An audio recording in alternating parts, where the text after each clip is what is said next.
నీ జీవితంలో దేవుని యొద్ద నుండి పారిపోకు. దేవుని యొద్దకు పరిగెత్తాలి కానీ, దేవుని యొద్దకు పరిగెత్తుకుంటూ రావాలి కానీ, దేవుని యొద్ద నుండి పారిపోయావా ప్రమాదాలు నీ జీవితంలో ఎదుర్కొంటావు. నీ జీవితంలో భయంకరమైన పరిస్థితులు ఎదుర్కొంటావు. ప్రియులారా, ఎవరో అన్నారు, without God Sunday will become Shinde అన్నాడు.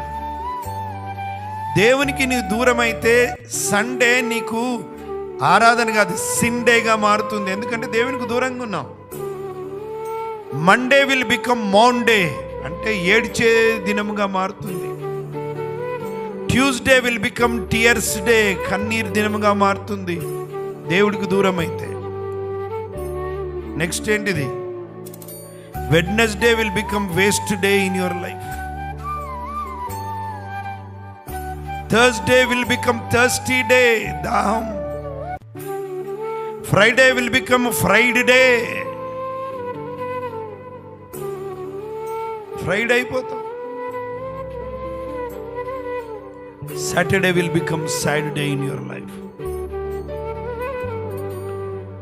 నీ జీవితంలో దేవుని యొద్ద నుండి పరిగెత్తకు, దేవుని యొద్దకు పరిగెత్తడం నేర్చుకుందాం. హల్లెలూయా.